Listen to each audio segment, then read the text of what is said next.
আজকের গল্প তেঁতুলতলার ছায়া। পশ্চিমবঙ্গের বীরভূম জেলার ছোট একটা গ্রাম চৌধুরীপুর। শান্ত, নিরিবিলি, অথচ অদ্ভুত রহস্যে ভরা। এই গ্রামটার দক্ষিণ দিকেই আছে এক পুরনো কাঁচা রাস্তা।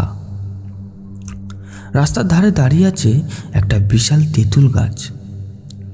গাছটা নাকি প্রায় 100 বছরেরও বেশি পুরনো। গায়ের মানুষ একে ডাকে তেঁতুলতলা নামে। দিনের বেলা গাছটার নিচে ছায়া পড়ে, ঠান্ডা বাতাস বয়। অনেকেই বসে গল্প করে, কিন্তু সূর্য ডোবার সঙ্গে সঙ্গে যেন পুরো পরিবেশটাই বদলে যায়। বাতাস ভারী হয়ে ওঠে, গাছের পাতা নিস্তব্ধ, আর কুকুরেরও তখন রাস্তার ওই অংশে এড়িয়ে চলে। গ্রামের মানুষরা বলে তেঁতুলতলার ছায়া নাকি অভিশপ্ত। গ্রামের বয়স্করা এখনো এক পুরনো কাহিনী বলে। প্রায় 50 বছর আগে এই তেঁতুল গাছটার নিচে এক মেয়ে অজানা মৃত্যু হয়েছিল। মেয়েটির নাম ছিল চন্দনা।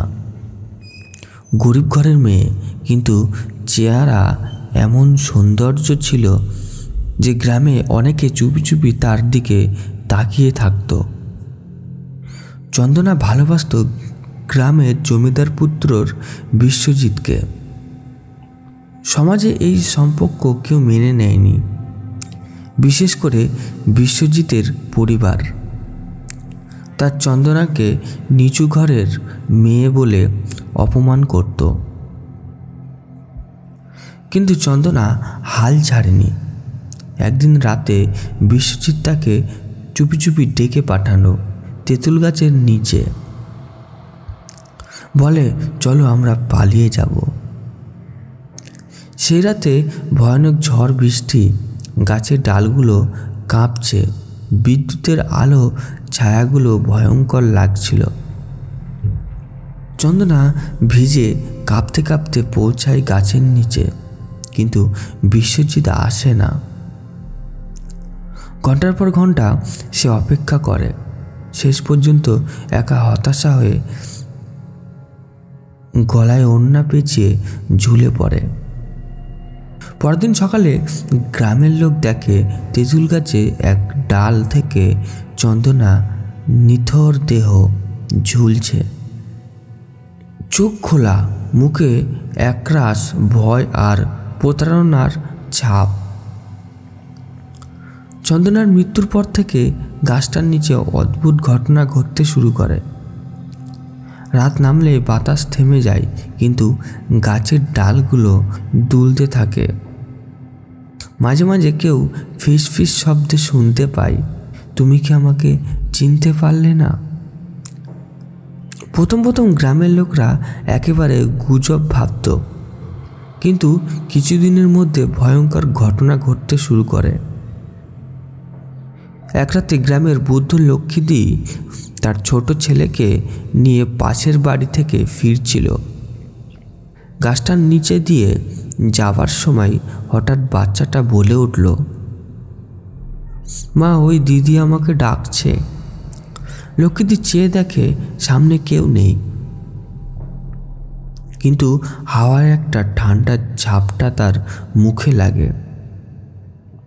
ঠিক সেই মুহূর্তে তার ছেলেটা অজ্ঞান হয়ে পড়ল।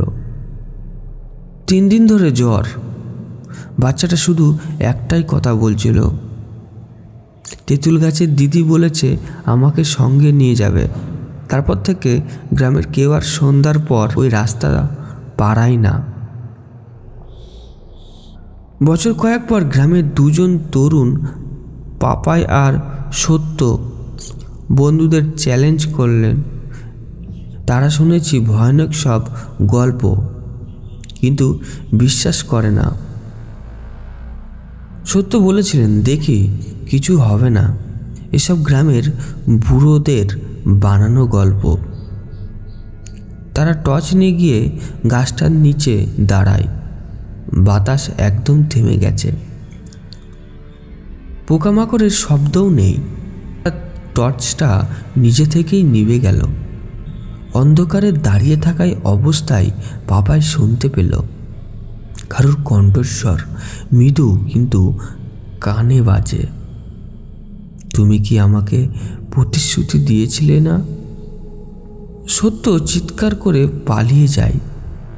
পাপাই দৌড়াতে চেয়েছিল, কিন্তু পায়ের নিচে কিছু একটা নরম জিনিস পা পড়ল।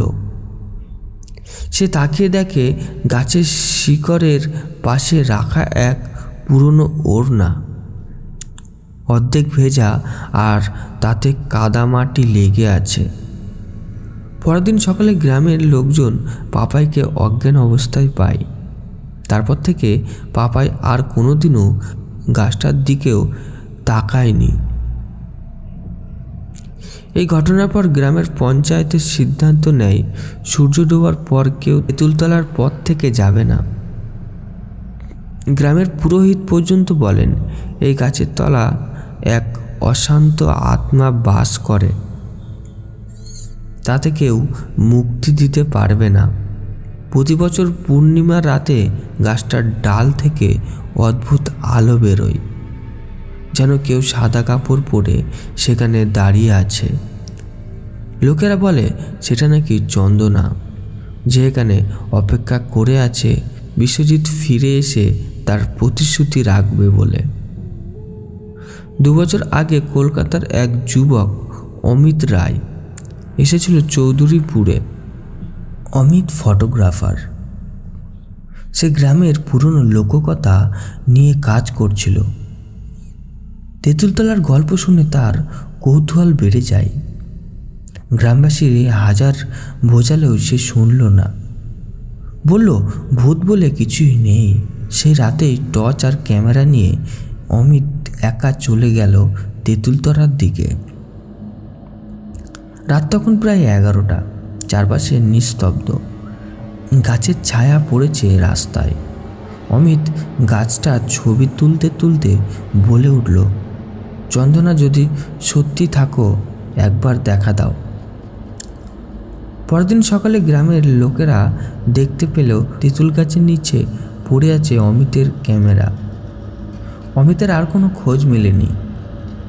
আজও তেঁতুল গাছটা দাঁড়িয়ে আছে চৌধুরীপুরের দক্ষিণের রাস্তার ধারে। দিনেরবেলা কিছু বাচ্চা খেলে, কিন্তু সূর্য ডোবার সঙ্গে সঙ্গে রাস্তা শুনশান হয়ে যায়।